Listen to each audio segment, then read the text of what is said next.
Hey Mariska, how are you?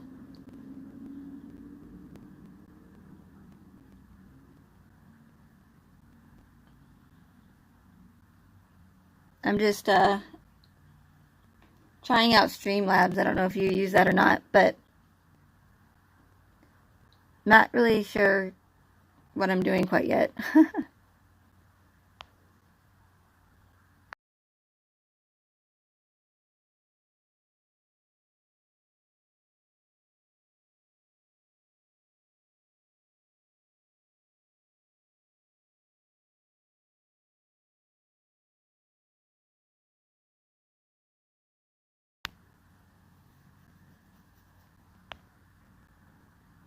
Hey Hillary, Kayla.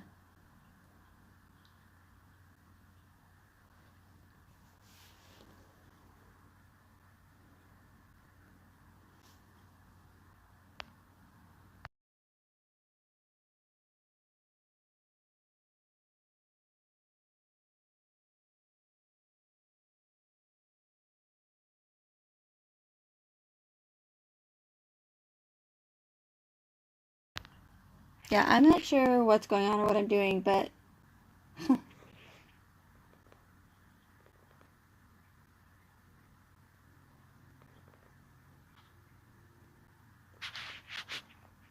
saying that my chat's disabled, but obviously you guys are chatting, so I don't understand why it's doing that.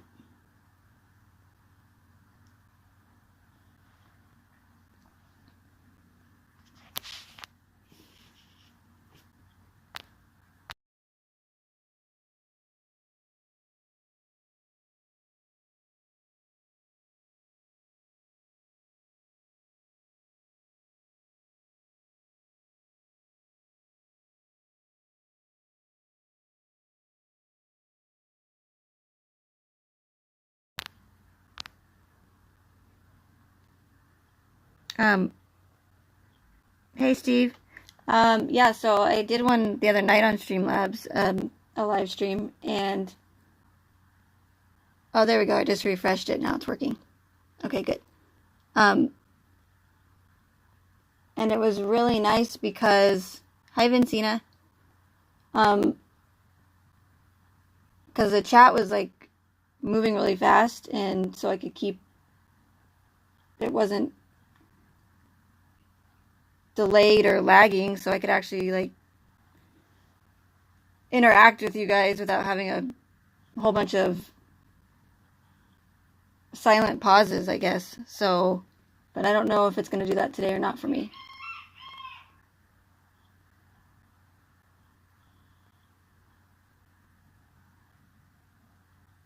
And it's so nice here right now because it's actually been like kind of sprinkling on and off here, and we never get rain. So I go outside when it rains here while other people go inside.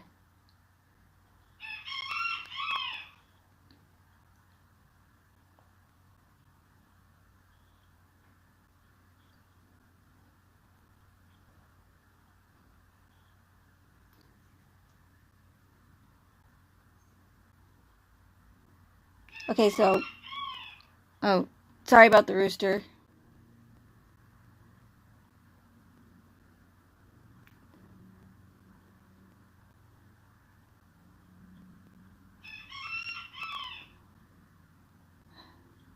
He's been quiet all morning,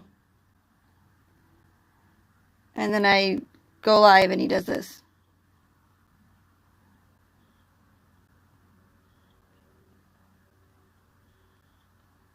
So I don't know if any of you were in my live chat last night. I don't. Kayla was, but I did a couple of live streams last night, and it they didn't go that well. I don't know. It must have been having one of those nights, and I couldn't say any words hardly, and I was just fumbling all over the place. So, um, whenever when I was done with the live streams, I went to go edit them and they weren't there. And I'm like, okay, that's strange. Why am I not seeing my the rooster is called Steve.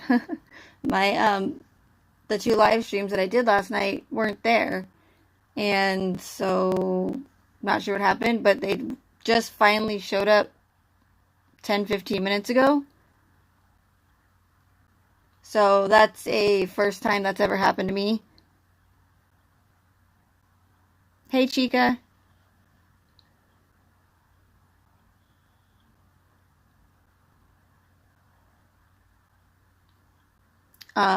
But yeah, so I've had my live chat or the live chat have been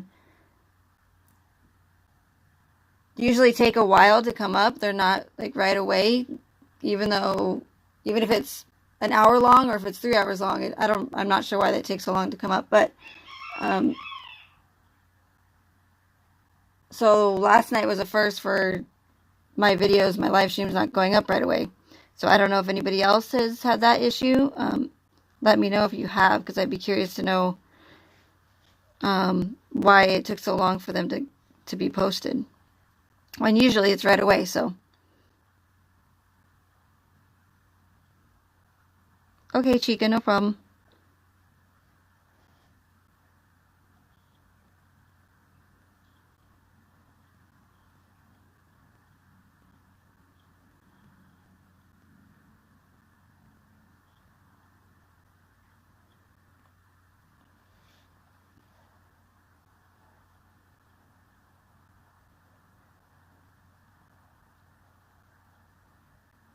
Kayla, are you working on any new songs?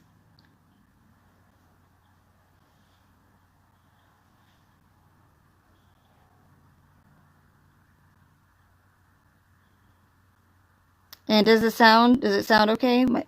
Or is it all staticky again like it was the other night?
Okay, sorry, I had it on mute. I was just trying to I'm just trying to test things out here, so bear with me. I wanted to see if I could play a video from my phone.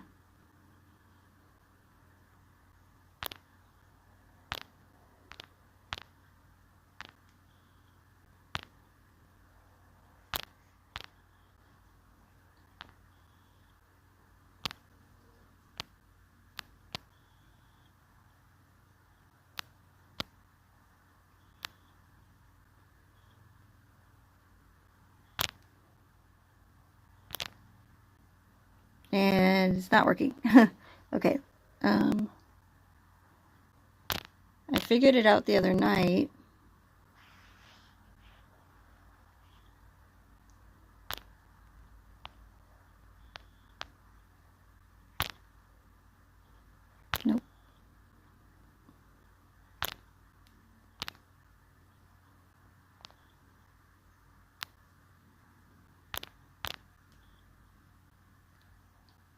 Okay, that's not it.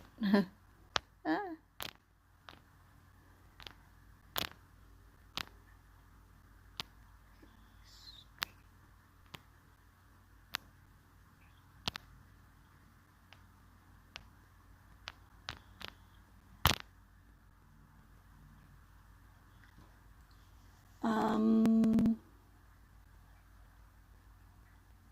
Don't mind me.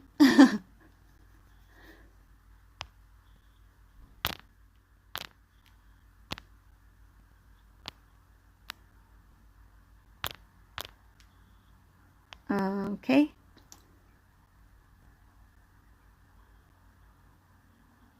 Like it should play a YouTube video, but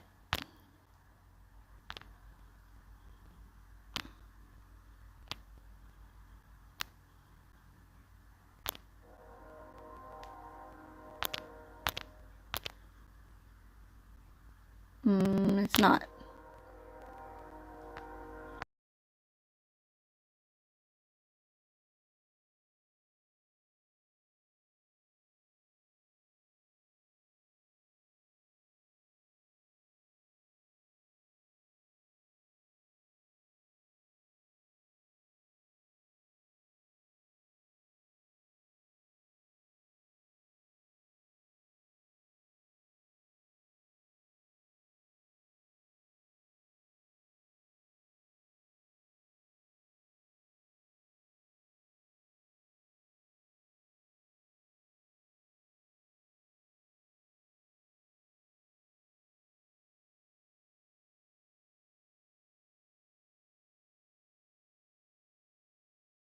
Okay, we got the image back. And now the chat's gone.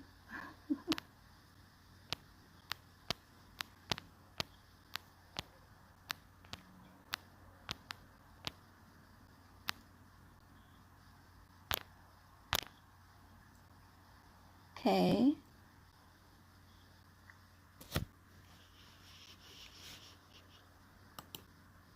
Hi, Don. Where's NK's techie ass, right? I know it's funny. She shows or tells Chris how to properly delete his Facebook account, but she doesn't know how to reset her Google password. That's weird. It's okay, Kayla. I usually am, believe it or not. It doesn't appear that way, but Streamlabs is definitely not the most easiest streaming service to use.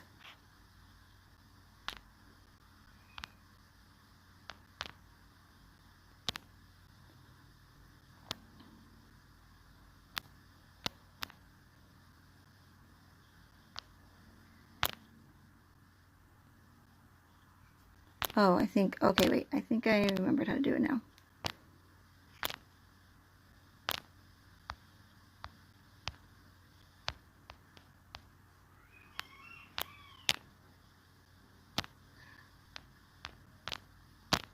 Okay, so do this.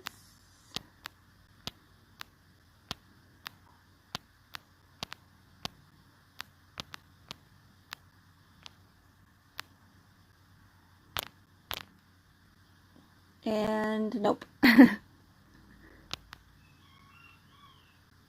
Hi, Kellyanne.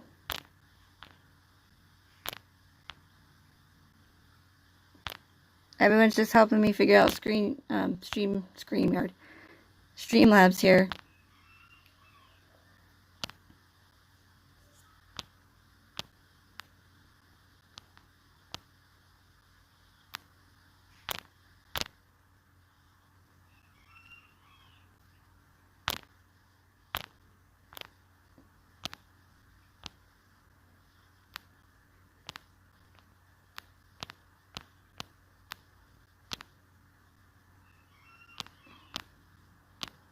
Okay.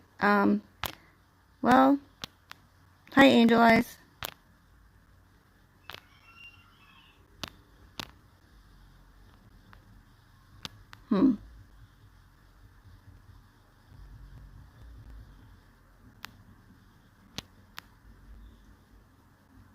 I definitely have the image and the chat down for sure.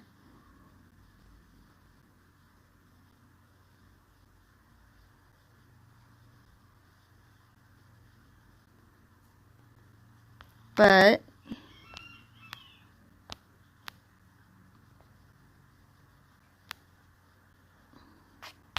I don't know why I can't figure out the media share part of it.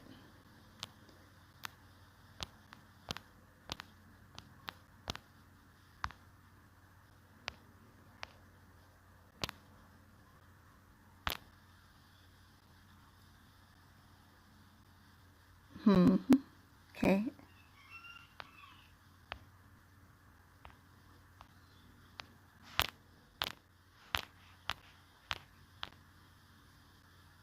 I'll get this one day. I would use Streamlabs on my computer, but my computer's so slow, so if your computer is slow, it's impossible to run Streamlabs from it. So until I can either get a new computer or speed it up, I'm left with doing it on mobile.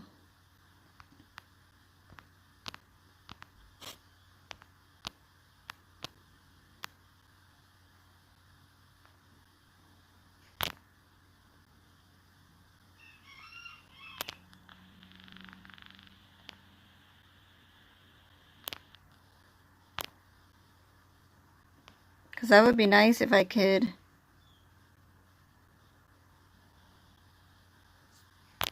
play something for you guys at one point.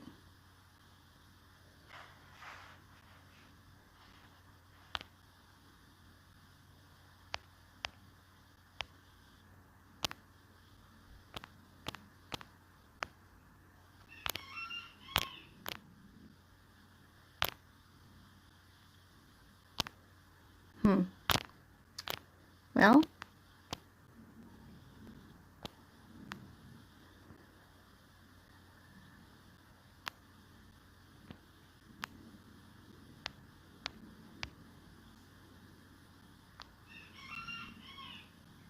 I don't know why I won't share the video. Okay, well.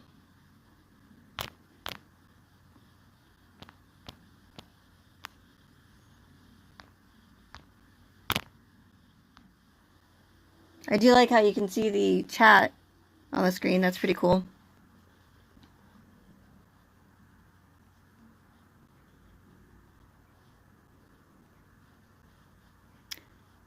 Callie-Ann says, was looking at a news broadcast of the 2015 Anadarko explosion, and the woman was called Shanann.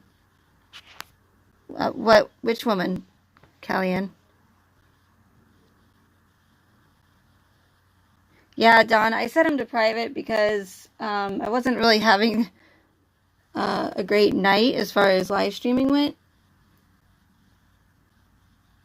I kept having sound issues. Well, not necessarily sound issues. It was more my fault because every time I unplugged my headphones, the microphone on StreamYard would mute itself. So I'd be sitting there talking for a good minute or so and realize that it was muted.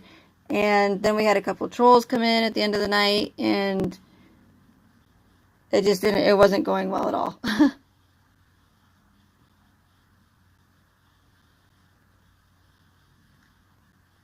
Thanks for subscribing, Steve. It's a work in progress, to say the least.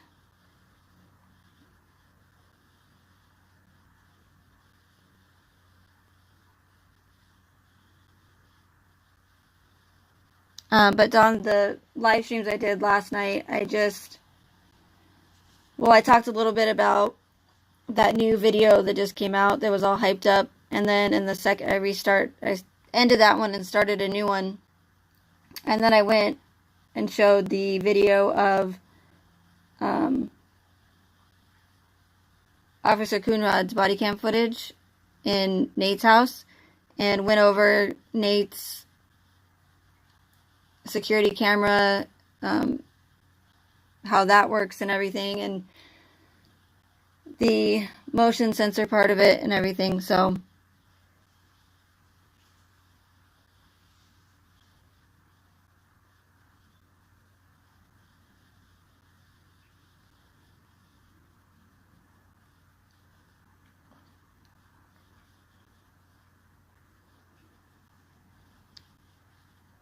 Yeah, I could do it again, Dawn. I can do it today sometime. I'll do it.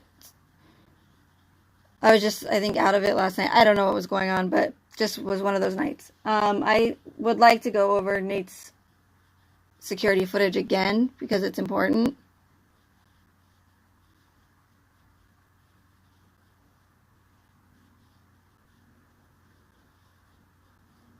Hi, Stephanie.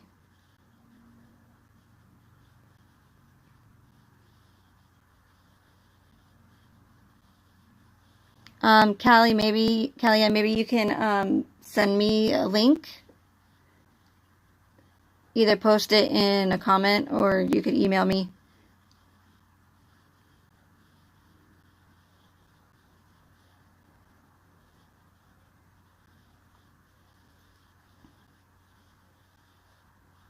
But I did, like I said, I did discuss a little bit about that video, hyped up video that came out.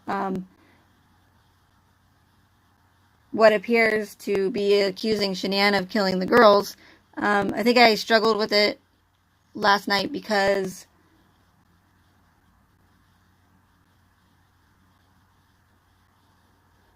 it's hard for me to go by the official narrative and comment that way just because I don't believe the official narrative. Like, and I know a lot of you don't believe the official narrative either to an extent, but I 100% don't believe the official narrative or anything in the discovery or anything that law enforcement has told us, pretty much. So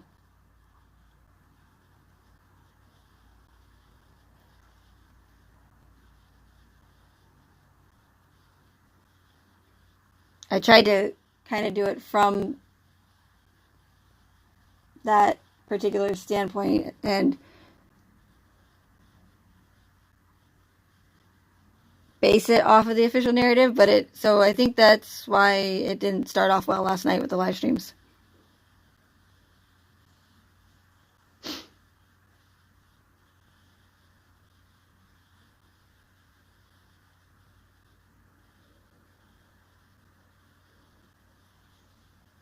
Stephanie, when did Chris say this about the broken bones?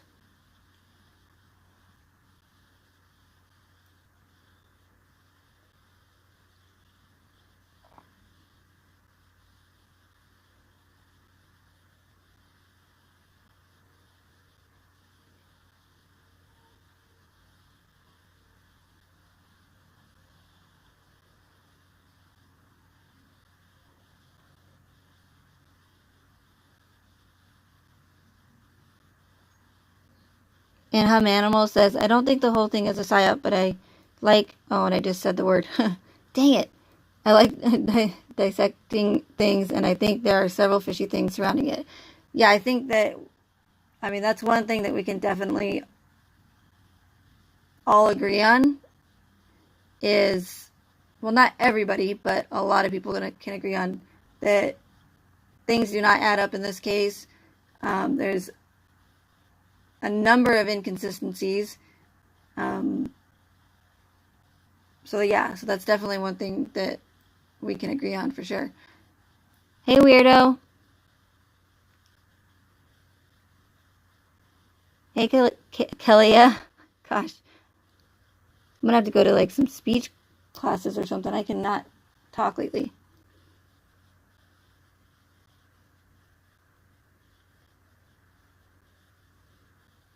Okay, Kellyanne, thanks. I'll look it up. That's interesting.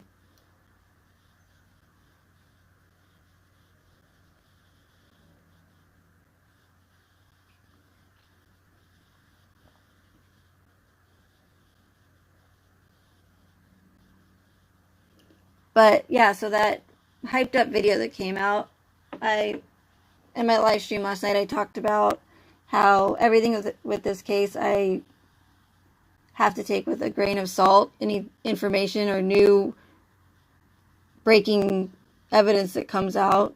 And of course, it's always when the case is starting to die down, some new relevant or supposedly relevant information comes out, or something new on the case will come out.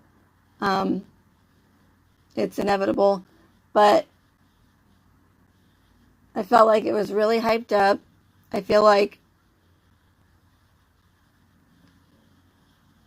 confused as to why the Watts family are having individuals speak for them and not the Watts themselves. I mean, I know Cindy has gone on a, social media or a specific channel and did an interview, but I'm just wondering why the Watts aren't speaking up for or on Chris's behalf for themselves instead of sending people to social media to do it.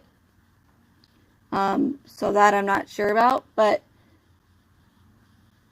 and why is this channel all of a sudden just coming out to over 2 years later with this breaking info, which we didn't really even, in my opinion, there wasn't really anything new.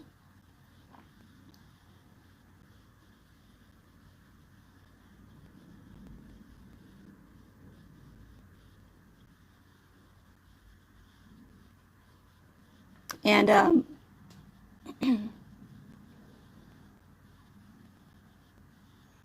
that's something I usually look at is the timing of when the stuff is released. So the timing of the October 23rd phone calls, videos released, the release of this video just the other day, just around election time, might not mean anything, but it's still something to keep in mind. And then also not only the timing, but who's releasing the information and what are they potentially gaining from releasing this information, so as far as the why are they releasing it. In the Weld County jailhouse conversations that were released, Cindy is talking to Chris and she tells him about somebody named Kim. And this is the person that just released this breaking news video, right? And she's telling Chris in the phone calls that this Kim person supports Chris and wants to help Chris, and she knows several people in Colorado and several people being law enforcement and people in, I want to say she said people in the court system as well, but definitely several people in law enforcement. So what I'm wondering is why, if she has access to people in the system, then why, and she could be, but my question is, why isn't she taking this breaking information or evidence to the people that she knows in Colorado and trying to convince them or the DA or Judge Kopkow or whoever else that you need to go to get something done? Why isn't she going to them instead of trying to convince us and people on social media of his, essentially his innocence, I guess, is what, or that he didn't kill the kids is what she's getting at.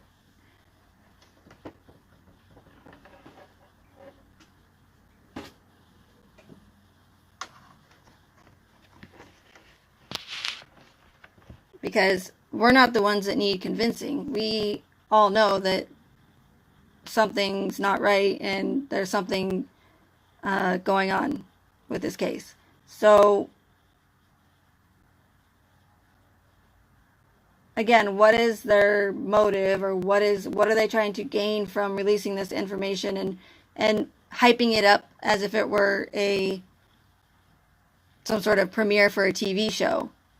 Like, tune in next time, and then I'm going to tell about this time, but you're just going to have to wait and tune in when it comes out, So it's just very strange to me, and it's very suspect, and I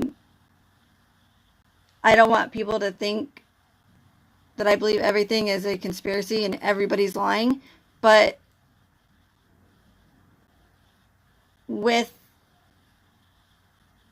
this case and with all the inconsistencies and with the lies and the deceit, and as with how crazy it is, and you guys all know how crazy it is, and how easily people can pretend to be someone else or lie, and make things appear as something that they're really not. I have to look at it that way. I have to, hi Shan, I have to assume that it's not true until they prove to me otherwise.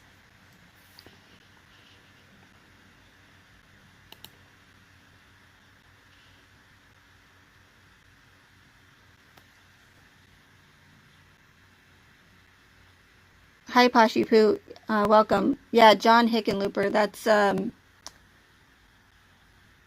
interesting individual, and that's putting it lightly. But she says the governor of Colorado and person that appointed DA Rourke diselected Senate. Oh, he was? Oh, really? Look at SB 181. Yeah, and see, John Hickenlooper, he is actually, he got a degree in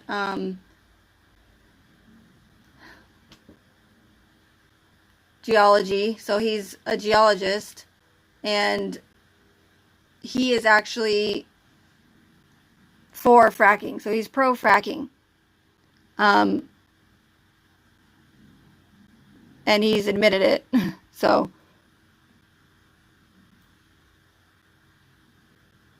the oil company has a huge role in this whole thing. And it's not just that they wanted it, in my opinion, it's not that they just wanted it closed really quick, no trial, because of bad publicity or whatever. But before I get into that, before I get sidetracked, I just want to finish what I was saying about the video that was released. So yeah, so the way I have to look at things is just because somebody says something or somebody tells me that they know Chris or they know the family, I'm not just going to believe them because they told me. It's all hearsay to me. And again, I'm not going to believe them until they prove to me otherwise. If they don't want to prove it to me and I'm just supposed to believe them, then oh well, I'm not going to believe you. Sorry.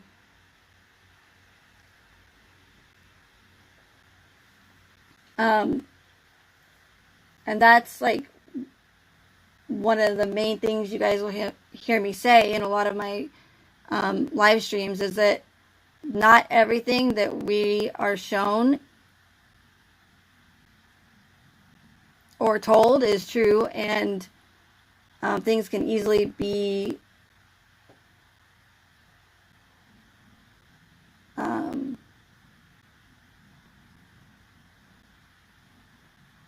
what's the word I'm looking for? It's easy to deceive. Let's just put it that way. And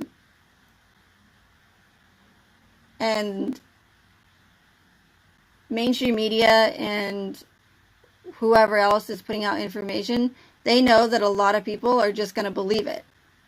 But again, I'm one of those people that are not going to believe it because most of the information that mainstream media does put out is false. So you kind of have to, and it sucks, but you have to assume it's false and try to prove it otherwise until then. And the mainstream media and our government, they're allowed to lie to us legally from the Smith-Mundt Act of 2012 that was passed. So they can legally push propaganda. They can legally lie to us about whatever they want.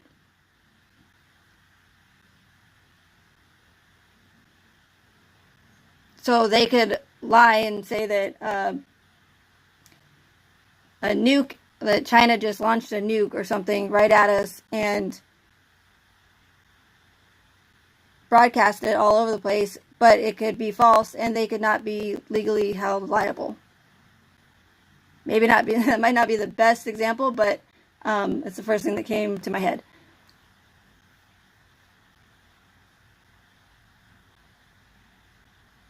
So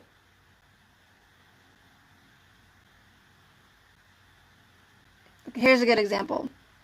I just don't want you guys to believe what you're told just because someone told us. So, and I know I keep repeating myself, but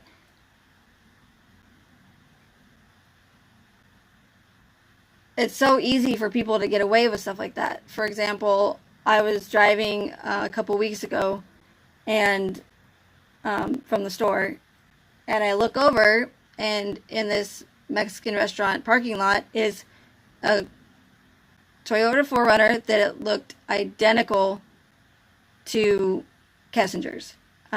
White, it had the black rims on it, and so I took a picture of it, just joking around, be like, "Oh, look, Kessinger's here in Arizona," you know, and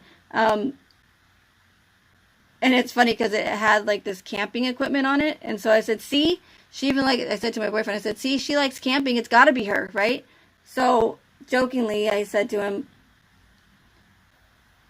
you know, I should post this picture on my channel, on the community page or section or whatever, or make a video on it and say, "Hey, you know, put a big title. I know where Nicole Kessinger is, you know, and just to prove a point, but I don't want to do something like that because it's messed up and it's wrong. And I feel like I can prove a point other ways than doing that. And I know that another channel did that before, like mockingly did it about another channel, and that's not why I would have done it. I would have done it just to prove and show like how easily disinformation can be spread and how quickly it can be spread like wildfire. So my point is, just because I tell you guys that Kessinger is in Arizona, and it doesn't make it true. Or just because I show a picture of a Toyota 4Runner, white Toyota 4Runner with black rims, it doesn't mean that she's really there. Like, so it's so easy to like spread disinformation like that. And so it's really important for you guys to see that. And it sucks that we can't, a lot of these channels in the case, not a lot, but quite a few of them will purposely spread disinformation for views or money, whatever. And it sucks because people go to these channels because they want to hear the facts. They want to hear what's going on with the case. And so a lot of times people don't have the time, if you're working, maybe now with the whole thing that's going on, whatever, but a lot of people don't have the time to research the information that these channels are putting out and vetting the information for themselves. So they go to these channels so that they can get the facts and get the news and then not have to research it. But the problem with that is there's a lot of channels that spread disinformation, or ones that will spread misinformation, but they won't go back and correct themselves on it. So unfortunately, you do have to, if they're not going to provide the evidence or the sources for what they're saying, then I would automatically assume that it's probably not factual. Anybody that says this is a fact, or if they say it's a fact or it's true, they should be able to provide that information or that source. But for instance, like, not all information is going to be able to be vetted. Like, mainstream media and the government knows that unless we work in the prison or we're Chris Watts, or you are directly involved in the case or anything like surrounding it, we're not going to be able to vet whether or not he's really in Dodge Correctional, or if he's in another prison, or if he's in prison at all. So that part of it sucks. And until somebody shows me or proves to me otherwise, I'm always going to have to just assume that that doesn't mean that he's really there. If that makes sense.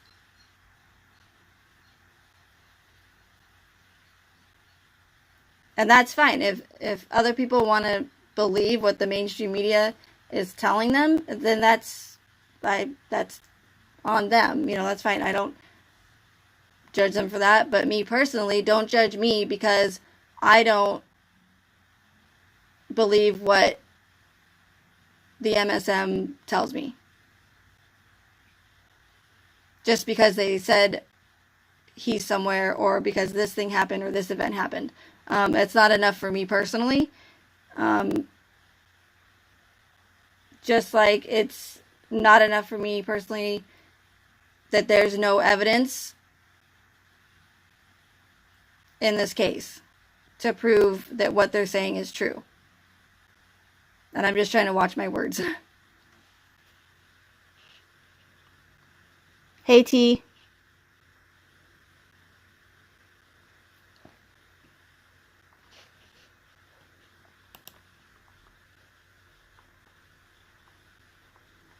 Like, if that's one of the characteristics of these events that I'm trying to show you guys. If law enforcement fails to provide some sort of evidence of what they're saying, that's a huge red flag. I mean, granted, they don't necessarily have to show like autopsy photos, because they're graphic in nature or whatever, but there's no, I mean, we don't have like anything. We don't even have, they claim that there is hair in the inlet, but where's that picture that was found in the oil tank inlet? We don't have, I mean, we have a drone footage shot of Survey 319, and that's pretty much it, with a sheet and rake, and even that picture is terrible quality. Everything in this case has terrible quality. All the pictures, all the video, all the audio. But, I mean, we don't have a picture of Shanann's neck. We don't have a picture of a foot. We don't have dental records. We don't have dental impressions. We don't have x-rays. And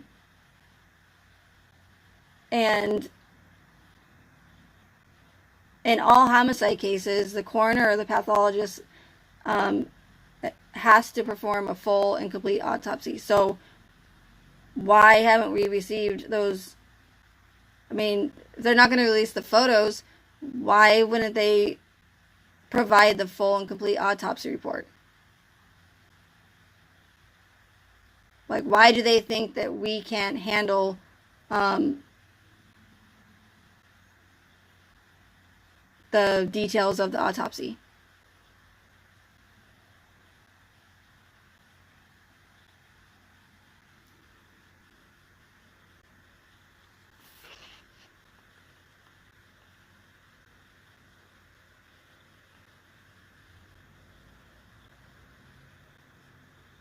Shan, yeah, I'm trying to use OBS.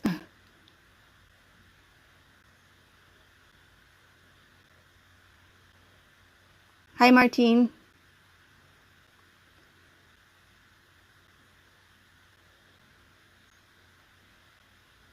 Ashes to Ashes. Yeah, I did see your comment about that. That cartoon is crazy. About the names.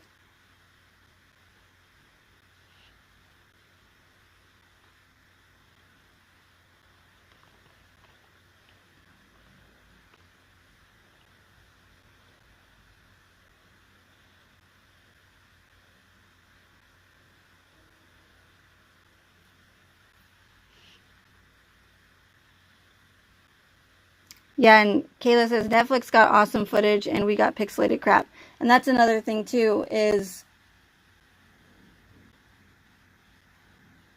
a while ago a specific channel requested some other documents from Weld County, and that's when we saw the picture, the new pictures of Chris and Kessinger at the sand dunes, those individual photos of Kessinger with on the bridge and in wherever she was, her little selfie pictures. When those were released, those were clear as day. No pixelation. They weren't grainy or blurry. And so why, number one, why weren't the photos that were released with the Discovery great quality like those pictures? And why didn't we get those? So not that I don't care about her pictures, selfie pictures, but why didn't they release those if they had them with the Discovery in the first place? Same thing with Shanann's, with the Vivint doorbell footage of Shanann coming home. Why didn't they release that with the Discovery? Why did it not get released months and months later? Again, in these events, they only release what they want us to see, what fits the official narrative, and there's all these missing parts that should all be filled in with them being as supposedly or transparent as they say they are.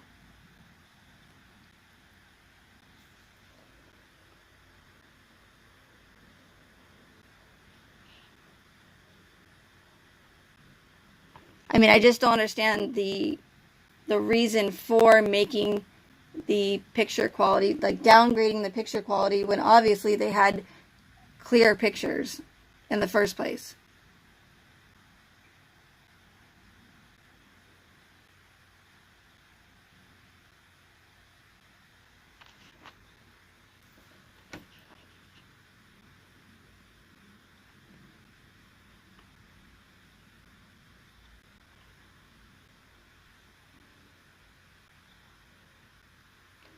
And one of the bigger red flags in this case, and again, I sound like a broken record, but the fact that the people who were involved in this case, the fact that their information was not redacted in the beginning, and I know that for people who are new to the case, they're going to go look at the Discovery and they're going to see a lot of redaction, but when the Discovery was first released, there wasn't hardly any information that was redacted, or personal information. So witnesses, friends, coworkers, family, all of their neighbors, all of their addresses were, and phone numbers were unredacted. And again, in the Colorado Revised Statutes, it states that personal information of people or parties involved in, and this isn't word for word, but in a case, their information should be redacted for their protection. And not only was their information not redacted, the information of Nicholas Atkinson, Nicole Atkinson's son, and Madison Atkinson, their names should have been redacted and their faces should have been blurred out on the body cam because they're minors and they're underage. So the only way that can happen for all these all these individuals involved, their information to just be released to the public, the case either has to be orchestrated or the names of and information of these people is not their true identities.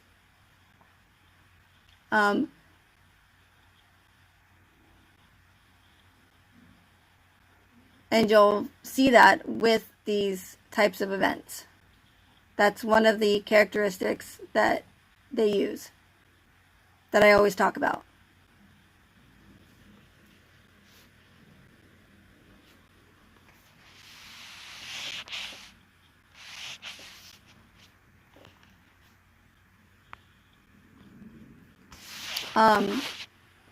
So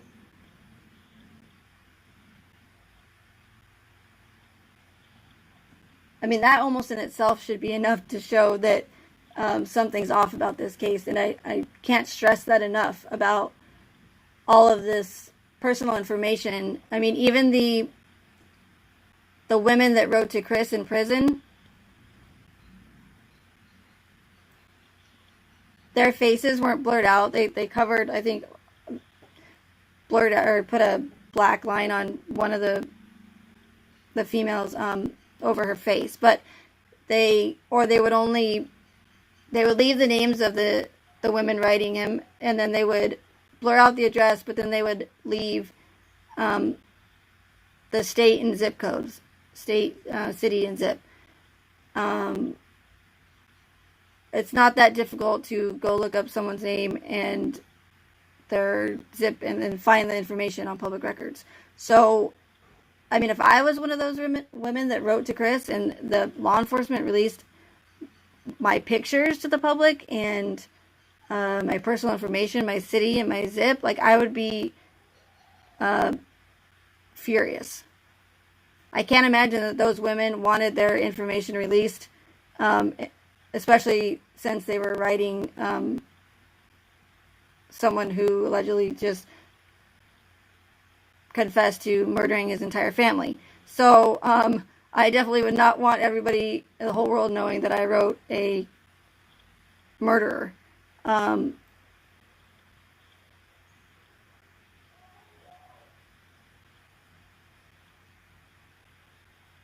So yeah, so the unredacted discovery is like one of the like major red flags in this case. And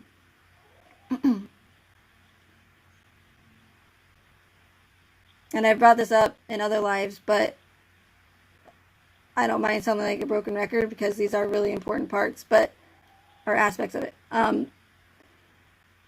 When the police officers, law enforcement, went to canvass the neighborhood and they were going door to door asking neighbors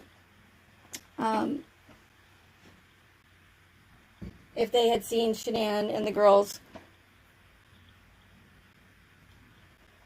law enforcement goes inside this lady's home and starts just asking her, questions. And she's telling law enforcement how she just got home from vacation and that she doesn't have any video surveillance. She doesn't have security cameras. She tells law enforcement that her husband is always down in the basement every single day for like 8 hours a day doing whatever he does down there. So her face isn't blurred out. The inside of her home's not blurred out. So now this information of this woman is put out to the public for thousands and thousands of people to see. And, God forbid the wrong person sees this. And now this person knows what the inside of her home looks like, what's inside of her home. And that she doesn't have security cameras, and that her husband is down in the basement 8 hours a day. So that's just like asking to get robbed, So it's just not realistic. Like, that's not the way things work with law enforcement. Like, their information should have been protected, especially in a quadruple homicide case. And especially Nicholas Atkinson and Madison Atkinson.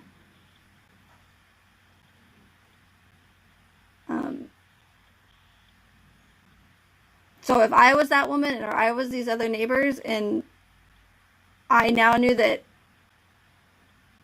all of my information was made public, or that people now know what I have inside my home, and when my husband is down in the basement and when he's not, and that I don't have they don't have security cameras. I just can't imagine that all of these people just said, "Oh yeah, that's fine. I don't care. Yeah, just sure, just show everybody what the inside of my house looks like, and that I don't have any security or a dog or any sort of security at all." Like, do you see what I'm saying?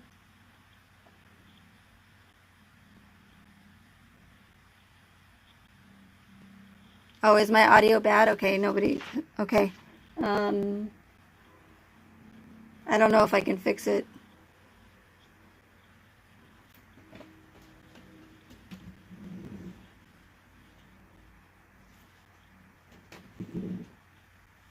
I'll try to put headphones in, but somebody said the other day it was worse. Oh, bye, T. Thanks for coming.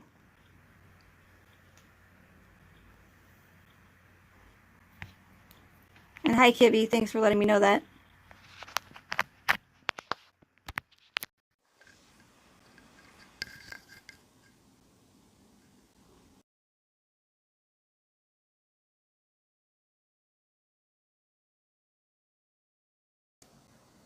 Okay, is that better or is it worse?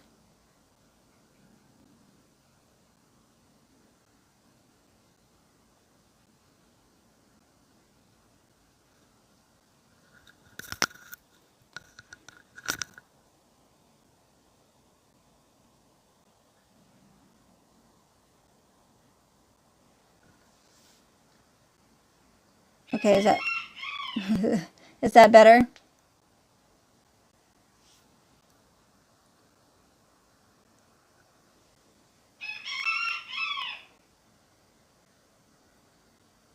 Okay, good.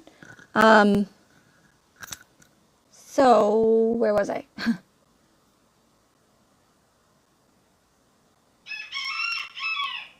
Say hello to Buddy, everybody. Buddy the rooster.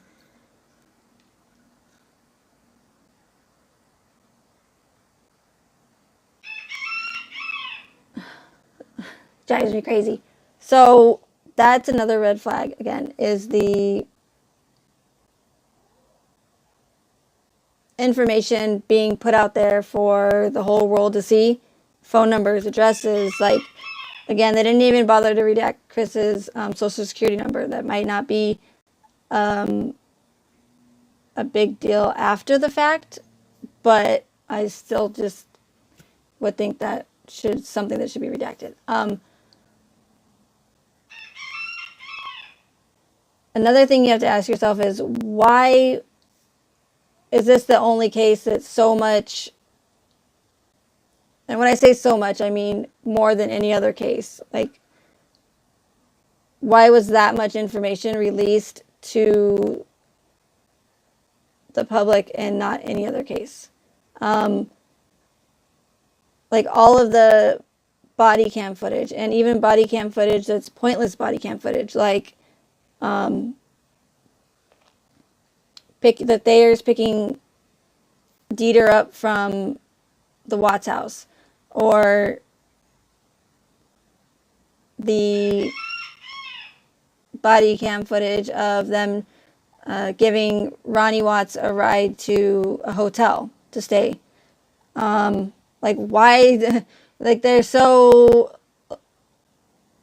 transparent with, like, pointless, useless information that has nothing to do with the case. Like, here's a body cam footage. We're being so transparent to you guys. See, we're being transparent. We're showing you body cam footage of the Watts friends going to pick up Dieter from the Watts house. And look, we're showing you us giving Ronnie Watts a transportation to a hotel. Like, aren't we so kind, you know?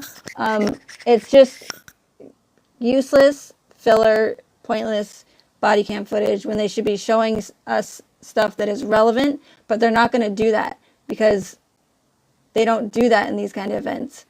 They act as though they're transparent. They act as if they're doing us a favor by releasing the amount of information that they do. But in all reality, they're really not transparent at all.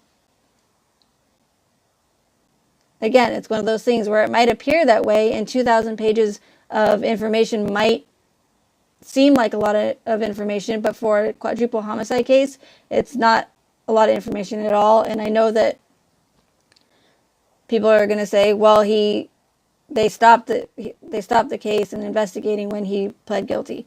But you still have those 3 months that they had to investigate. There's way more information that should have been within that 3 months. And 200 pages being redacted is still nothing. And we don't even know what those 200 pages could be. They could be all crap information too, or they could just be saying that to make it appear like they had more information. But most of the pages in the discovery, not most of them, but a lot of them, well, 200 of them, over 200 were pages from, or the letters from those women that wrote to Chris in prison. 200 pages, over 200 pages. Like, why did we need that in the discovery? It's not relevant to the case. It was after the fact. It has nothing to do with it. Why would they put that in there?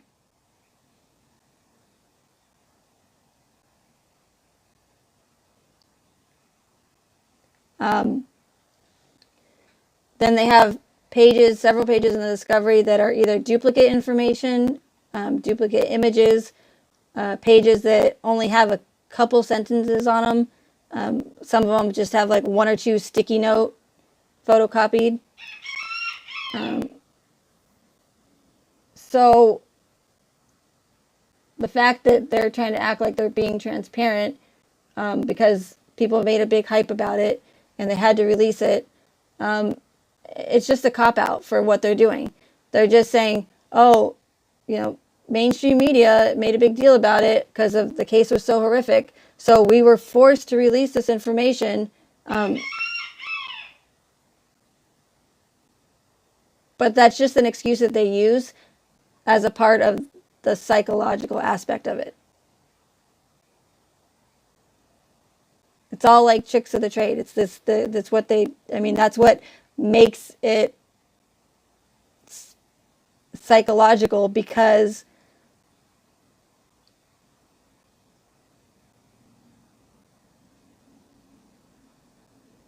that's just the psychological part of it. Like, that's, if everybody knew that that's what they were doing, it wouldn't be a very good operation. So, and again, I'm just talking in code, don't mind me. And they did the same thing for another event that I won't mention, but they claimed that mainstream media, it was a horrific event, and the mainstream media and the public were making a big hype about it, and they wanted the law enforcement to be transparent about it.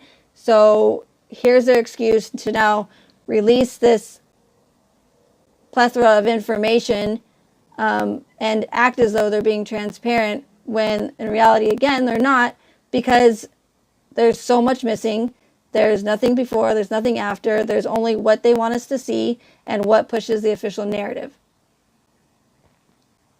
And that's why we're left with so many unanswered questions and so many, who, what, where, when, why. The information that they release, again, is just to push the official narrative. And once that's done, once it's done and over, that's it. They don't have to answer for any of the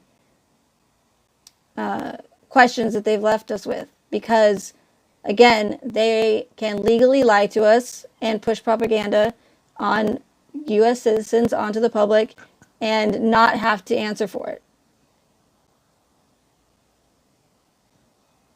So no matter how much we hype about it, or we make a big deal about it, or fuss about it, they're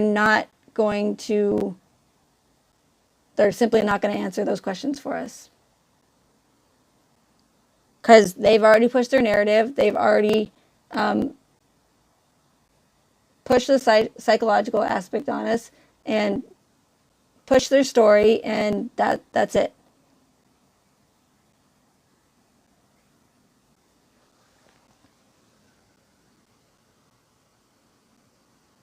Wait, who's fighting? Someone's fighting?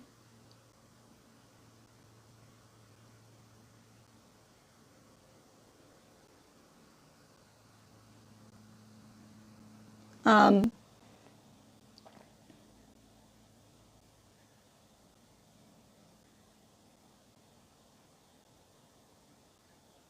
Trying to think where I want to go next with this. Sorry, I don't really come into these lives like all that prepared, as you guys can tell. So I kind of just get on these rants. But, and again, I apologize if you guys do follow me on a consistent basis and you've heard this all before, but it's, I'll keep doing it and doing it and doing it until either I am more clear about what I'm saying or I can better project what I'm saying to you guys. I'll just keep doing it until I get it right, because it's really important that you guys see what I'm trying to show you.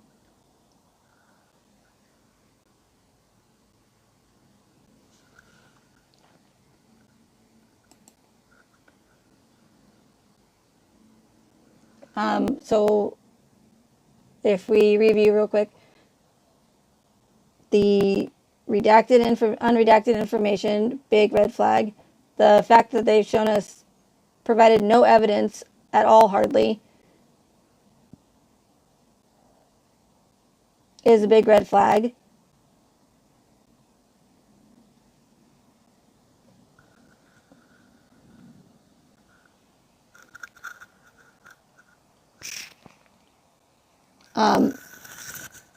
So if we go back to the useless body cam footage and all of the other footage that they released, sorry, these, I have like little ears, so like these stupid earbuds don't ever stay in my ear. It's really annoying.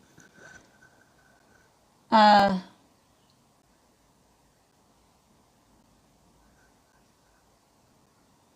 it, what was it? Oh, the body cam footage. Okay, I'm sorry.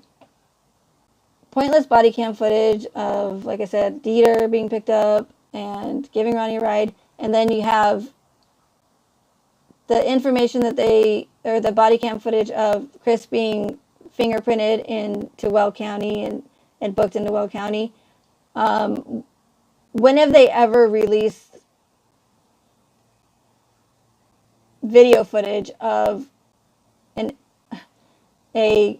someone who just confessed to murders being booked into Weld County? Like, you guys have to realize that all of this stuff was put out for a reason, and because they do want us to see it, but only to what they want us to see. So I'm trying to think of a way to, like, how to put this, but for instance, they could tell us that this guy, Christopher Watts, killed his family and murdered them in a horrific manner, and the mainstream media can report on it. However, if you're trying to influence the public's behaviors and sway their opinions on anything or try to control them through fear and emotions, then what better way to do it than to show them everything that's happening or everything that's happened in it. Not everything, but a lot of it. More than we would get if this weren't an operation.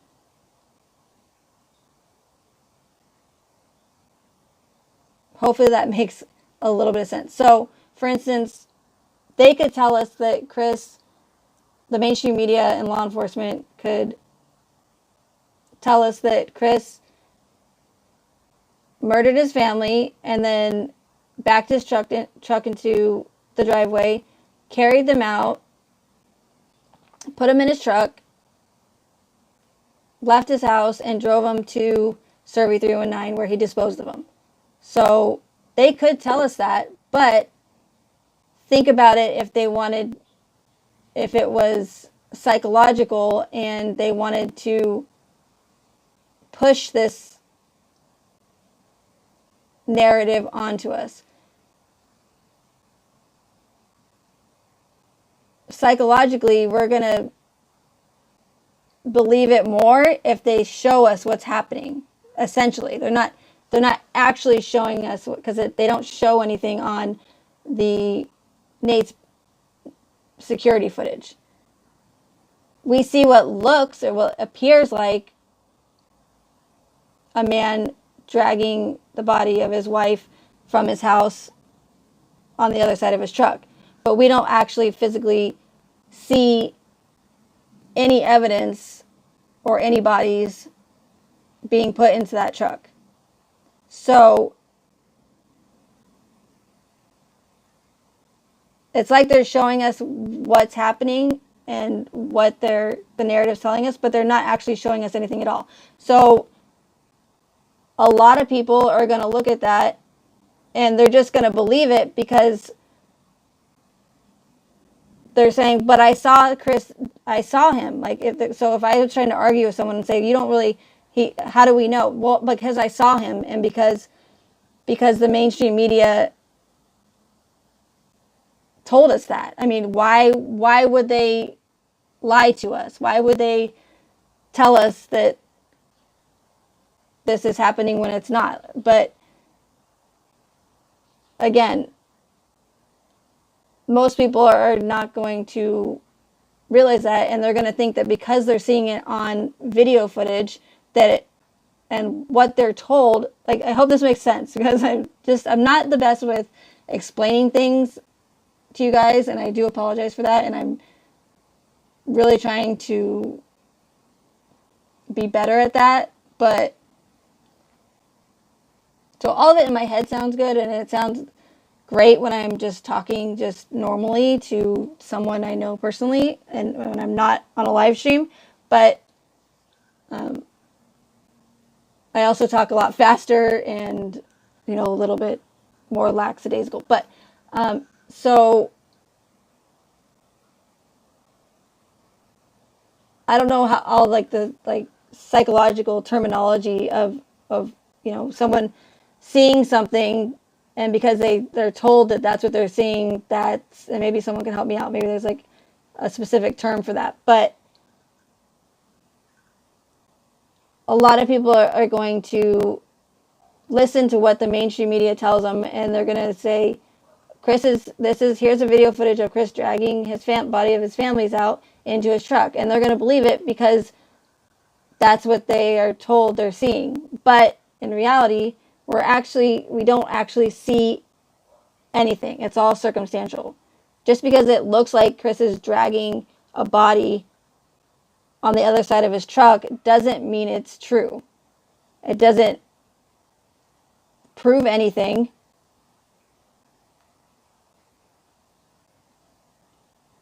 But why would anybody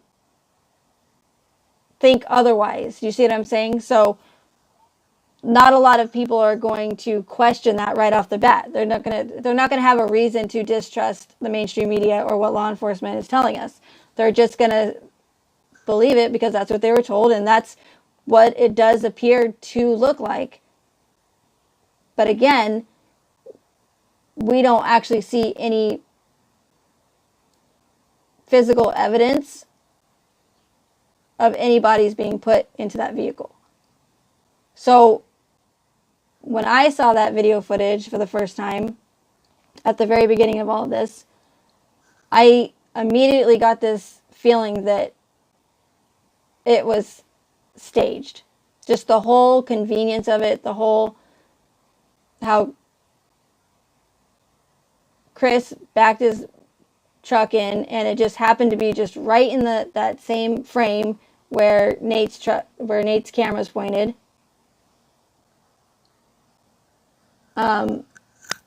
Everything was just a little bit too convenient, if you know what I mean. So, how convenient that Chris backed his truck in right into the frame of where Nate is, right so that that tree blocks anything that Chris is doing in the cab part of the truck, in the front area of the truck. So that's convenient, right? I mean, it's either Chris is just really lucky and just happened to have that tree there and just happened to not. No, that's not the case. When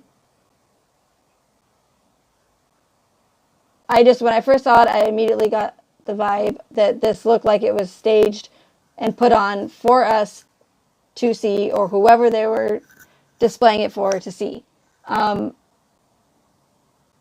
Again, it's just all too convenient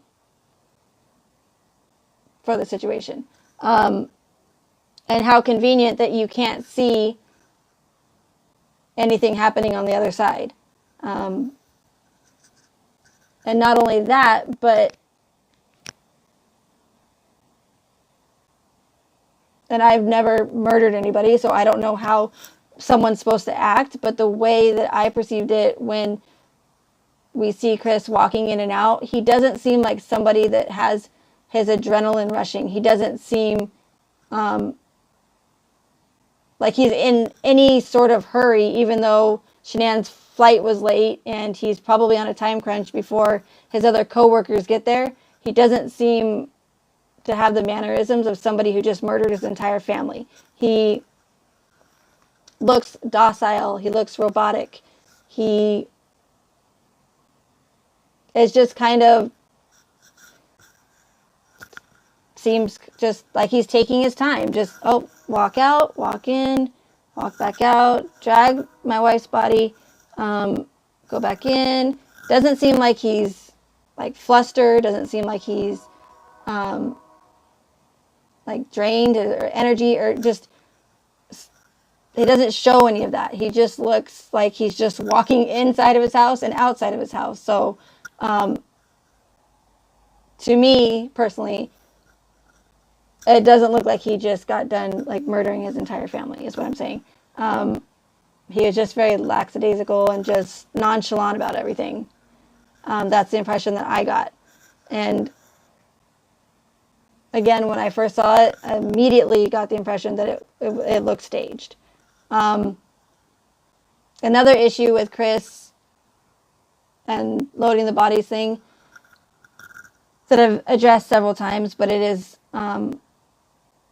one of the bigger issues I have, is the fact that dead weight is, and people can argue all day long with me about it, but dead weight is extremely difficult to lift. It doesn't matter how much weight you lift. It doesn't matter how strong you are. It doesn't matter if your adrenaline is pumping or if you're having an adrenaline rush. People have argued with me before that Chris was on an adrenaline rush and that's how he was able to lift Shanann into his truck. But they call it an adrenaline rush for a reason. So, for instance, when you hear those stories about citizens like seeing somebody pinned underneath a car, and you'll see 6, 7, whatever, however many people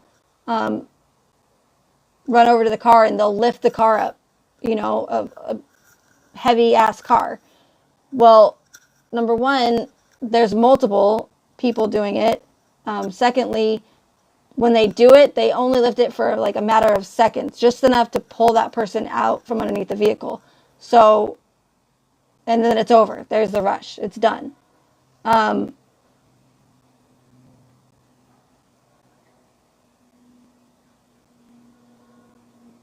With Chris, or with lifting a body, Chris would have had to have done this several times throughout that time period, from taking her from the house and then to Cervi. So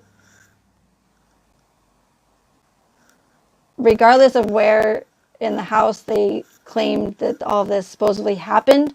Well, let me backtrack.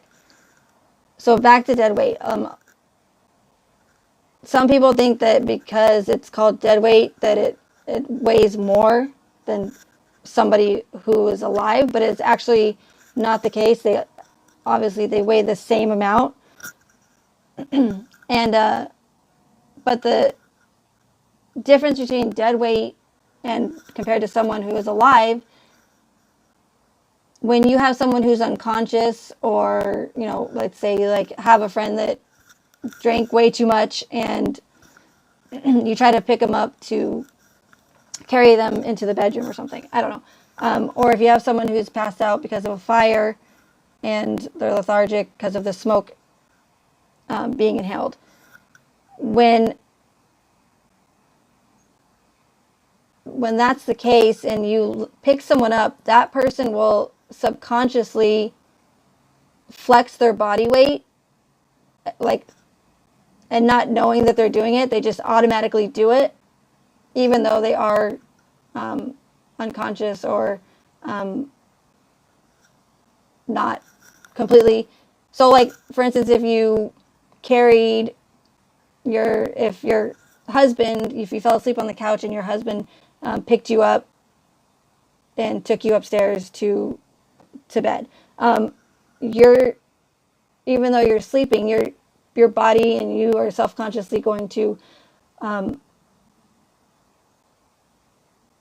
essentially help the person lifting you, and what that does is it centers the weight of that person, and it makes it balanced. So it'd be comparing it to what would be easier, lifting a huge crate of potatoes, or lifting a bag of potatoes of the same weight. With the crate, you have all the potatoes, they're in that crate and they're balanced and the weight is centered. If you try and lift a bag of potatoes, those potatoes are going to flop all over the place because you don't have that crate to essentially leave everything in one position. Does that make sense? So it's going to be a lot easier to lift a crate of potatoes compared to a sack of potatoes, that where the potatoes are just going to flop all over the place and make it so that that weight of the potatoes isn't balanced and centered. So it's the same thing for someone who is deceased. When you try to lift that person, they're not going to have that person who is still alive that's going to subconsciously flex their body weight or their body so that it's centered. So when you try to lift someone who's deceased, that's like trying to lift that sack of potatoes where the potatoes are flopping all over the place. And it's really important that people understand that how really difficult it is to lift dead weight. And not only just lift it, but to do that multiple times within a certain time frame and a certain distance. So if we are to believe that what Chris was telling us is true, or the narrative, he would have had to lift Shanann inside the house, carried her all the way downstairs, and we know that he said that he had to drag her because she was too heavy. So, if anything, he should have, let's say, if Shanann was on the bed, that would be a lot easier for Chris to lift her off the bed, because you already have it at his, it's already elevated up. You see what I'm saying? So he could have taken her body and put her over his shoulder or whatever. But you're not going to have that difficulty where if she was on the ground and you tried to lift her up from the ground, that would make it 10 times more difficult. Do you see what I'm saying? So let's just give him the benefit of the doubt that he was able to lift Shanann from, let's say, the bed. But we know from the security footage of Nate's camera that he looks as though he's dragging a body. So then that's what the narrative says, right? He drug her body from the house.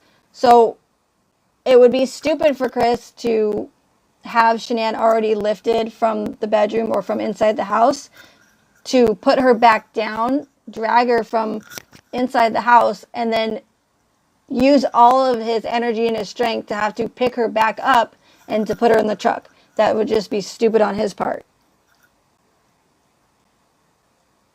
So, however he did it in the house, I'm just hypothetically, it would be stupid to put her back down. So now let's say he drug her body out when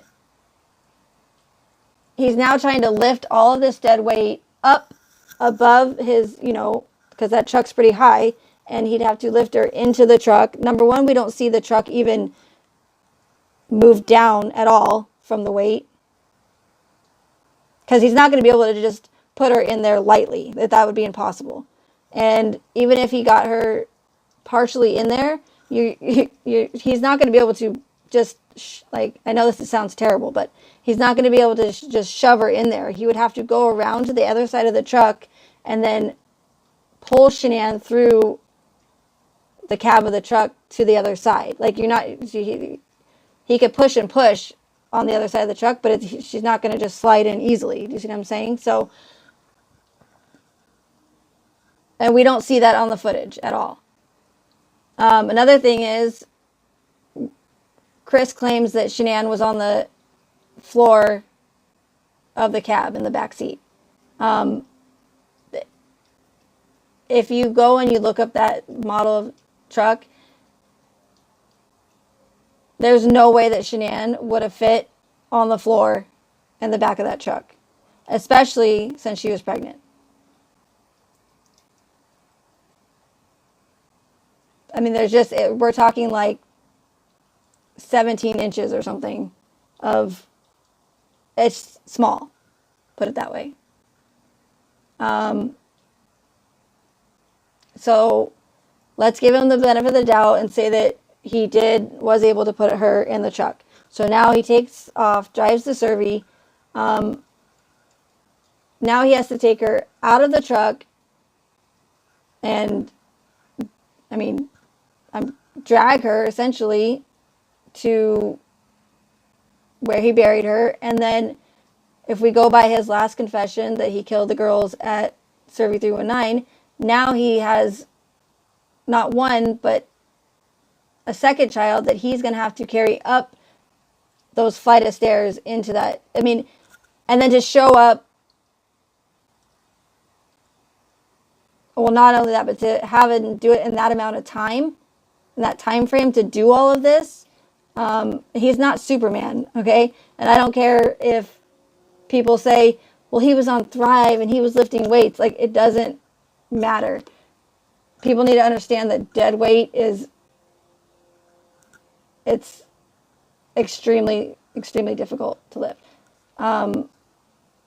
In my video that I did of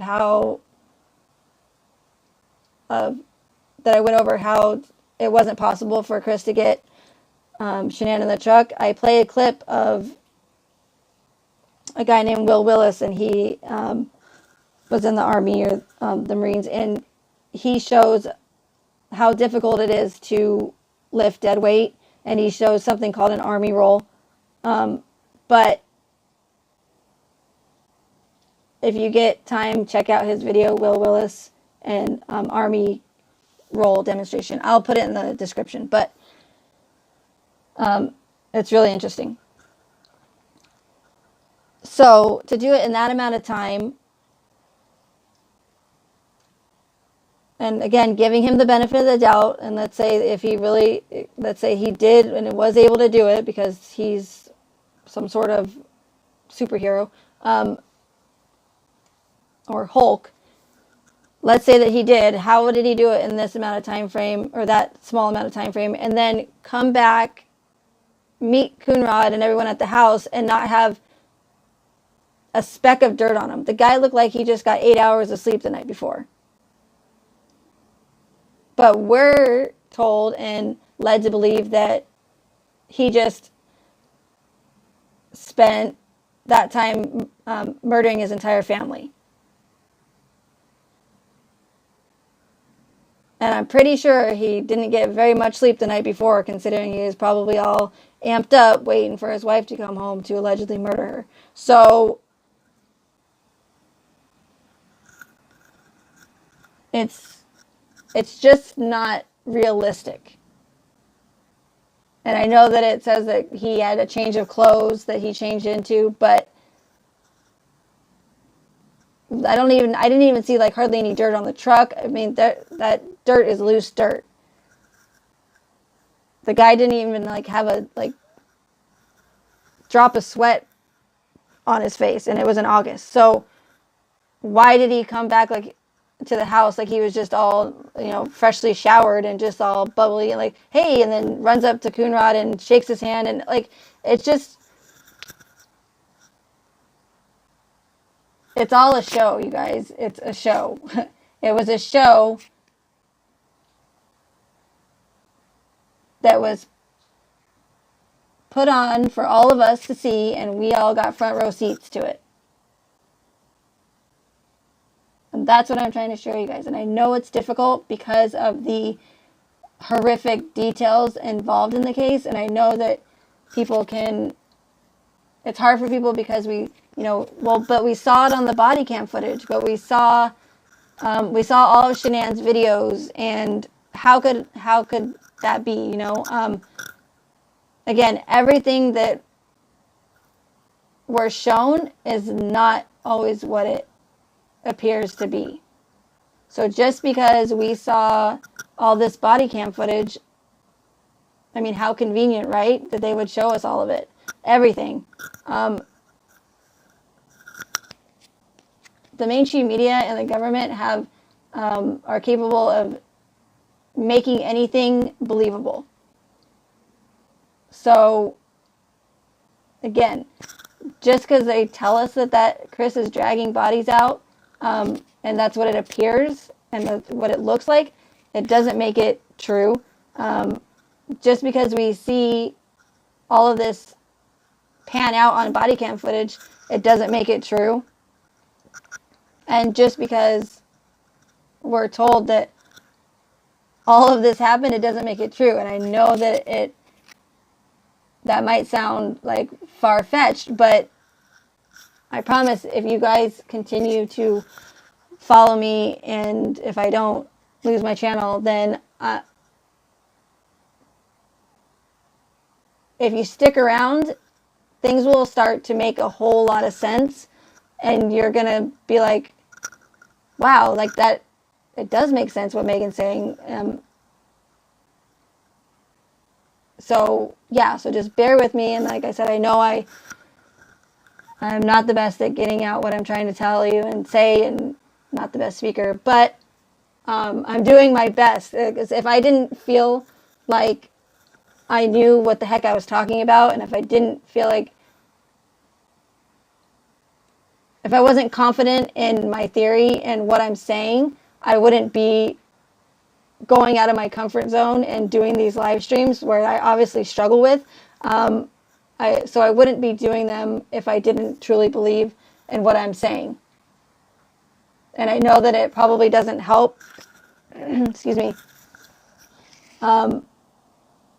If someone's doesn't sound confident in what they're saying, I know it's probably hard for the person listening to take it seriously or believe it, but I am confident in what I'm trying to show you guys and tell you guys, but there's also a lot of other factors that play into it. Like, I have to watch what I say. I can't just come out and say everything I want to say and tell you guys.